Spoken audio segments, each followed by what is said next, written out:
নমস্কাৰ বন্ধুসকল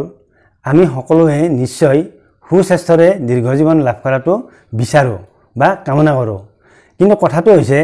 সুস্বাস্থ্য লাভ কৰাৰ বা সুস্বাস্থ্যৰে দীৰ্ঘজীৱন লাভ কৰাৰ কোনো মেজিক নাথাকে সুস্বাস্থ্য লাভ কৰাৰ বা দীৰ্ঘজীৱন লাভ কৰাৰ ৰহস্য প্ৰকৃতিৰ মাজতে লুকাই থাকে প্ৰকৃতিয়ে নিৰ্ধাৰণ কৰে আমি সুস্বাস্থ্যৰে দীৰ্ঘজীৱন লাভ কৰিব পাৰিম নে নোৱাৰিম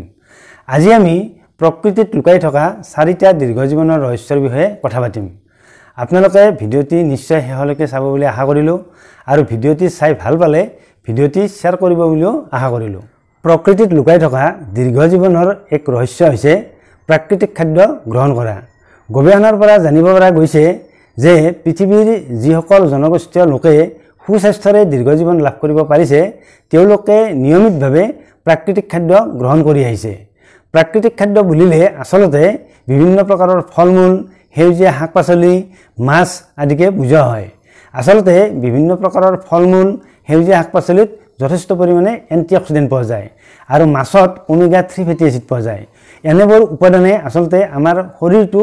নিৰোগী কৰি ৰাখে আৰু শৰীৰটো নিৰোগী কৰি ৰাখিব পাৰিলেহে দীৰ্ঘজীৱন লাভ কৰাটো সম্ভৱ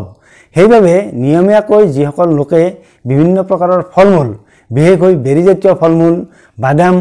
বা সাগৰীয় মাছ সেৱন কৰি আহিছে তেওঁলোকে সদায় নিৰোগী হৈ আছে আৰু দীৰ্ঘজীৱন লাভ কৰিব পাৰিছে গতিকে সুস্বাস্থ্যৰে দীৰ্ঘজীৱন লাভ কৰাৰ এক ৰহস্য হৈছে প্ৰাকৃতিক খাদ্য নিয়মিতভাৱে গ্ৰহণ কৰাটো সুস্বাস্থ্যৰে দীৰ্ঘজীৱন লাভ কৰাৰ দ্বিতীয় ৰহস্যটো হৈছে নিয়মিতভাৱে শাৰীৰিক পৰিশ্ৰম কৰা দেখা গৈছে পৃথিৱীৰ যিসকল লোকে সুস্বাস্থ্যৰে দীৰ্ঘজীৱন লাভ কৰিছে তেওঁলোকে সদায় নিয়মিতভাৱে শাৰীৰিক পৰিশ্ৰম কৰি আহিছে বিভিন্ন ধৰণৰ কৃষি কাৰ্যৰ কামেই হওক বা চাইকেল চলাই হওক বা বিভিন্ন শৰীৰ চৰ্চাই হওক তেওঁলোকে সদায় নিয়মিতভাৱে শাৰীৰিক পৰিশ্ৰম অব্যাহত ৰাখে আসলতে শাৰীৰিক পৰিশ্ৰম কৰি থাকিলে শৰীৰত অক্সিডেটিভ টেষ্টৰ সৃষ্টি নহয় আৰু শৰীৰত ৰক্ত সঞ্চালন প্ৰক্ৰিয়া ভাল হয় শৰীৰত ৰক্ত সঞ্চালন প্ৰক্ৰিয়া ভাল হ'লে শৰীৰৰ কোষৰে সঠিকভাৱে অক্সিজেন যোগান পায় আৰু সঠিকভাৱে অক্সিজেন যোগান পালে শৰীৰত চলি থকা বিভিন্ন শৰীৰ কাৰ্য বা মেটাবলিজম ভালদৰে চলে মেটাবলিজম ভালদৰে চলা মানে আসলতে সুস্বাস্থ্য ৰক্ষা হয় গতিকে সুস্বাস্থ্যৰে দীৰ্ঘজীৱন লাভ কৰিবলৈ হ'লে নিয়মিতভাৱে শাৰীৰিক পৰিশ্ৰম কৰি যাব লাগে যিসকল লোকৰ নিয়মিতভাৱে শাৰীৰিক পৰিশ্ৰম কৰাৰ কোনো সুবিধা নাথাকে তেওঁলোকে সদায় ৰাতিপুৱা খোজ কঢ়াৰ অভ্যাস গঢ়ি তুলিব লাগে বা ব্যায়ামগাৰলৈ গৈ ব্যায়াম কৰাৰ অভ্যাস গঢ়ি তুলিব লাগে তেতিয়াহে আসলতে সুস্বাস্থ্যৰে দীৰ্ঘজীৱন লাভ কৰাটো সম্ভৱ হৈ পৰে দীৰ্ঘজীৱন লাভ কৰাৰ 3 নম্বৰ ৰহস্যটো হৈছে প্ৰকৃতিৰ সান্নিধ্যত থকা আৰু মানসিক শান্তি লাভ কৰা মানুহে সদায় প্ৰকৃতিৰ সান্নিধ্যত থাকিব লাগে প্ৰকৃতি আমি প্ৰকৃতিৰ এনে মনোভাৱেৰে যেতিয়া মানুহে জীৱনৰ বাটত আগবাঢ়ে তেতিয়াহে আসলতে মানুহে প্ৰকৃতিৰ সান্নিধ্যত থকা যেন হয়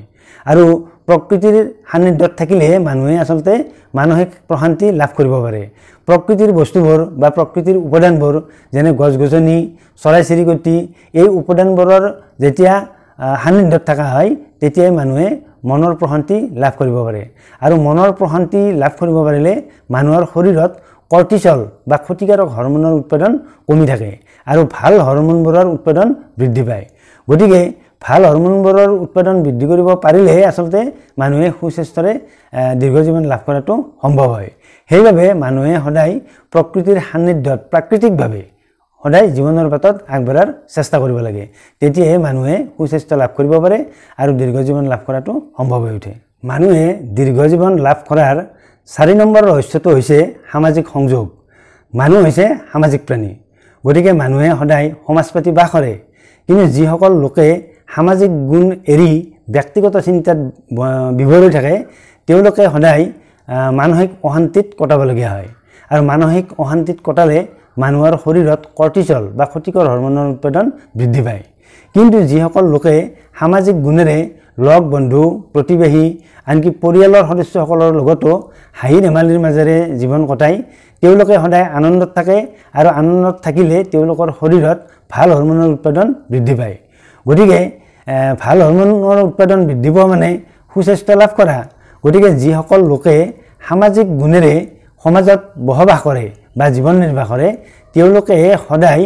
মনৰ প্ৰশান্তি লাভ কৰিব পাৰে আৰু দীৰ্ঘ জীৱন লাভ কৰিবলৈ সুস্বাস্থ্য অৰ্জন কৰিব পাৰে। গতিকে বন্ধুসকল, দীৰ্ঘ জীৱন লাভ কৰিবলৈ হ'লে মানুহে সামাজিক গুণ বৰ্তাই ৰখাটো অতি দৰকাৰী। বন্ধুসকল, প্ৰকৃতিত লুকাই থকা মানুহৰ দীৰ্ঘ জীৱনৰ 4টা ৰহস্যৰ বিষয়ে শুনিলে। যদিহে আপোনালোকে আজিৰ ভিডিঅ'টো ভাল পাইছে তেনেহ'লে ভিডিঅ'টোত লাইক এটা কৰিব। লগতে ভিডিঅ'টো আপোনালোকৰ লগ বন্ধুৰ মাজত শ্বেয়াৰ কৰিবলৈও আপোনালোকক অনুৰোধ জনালোঁ। লগতে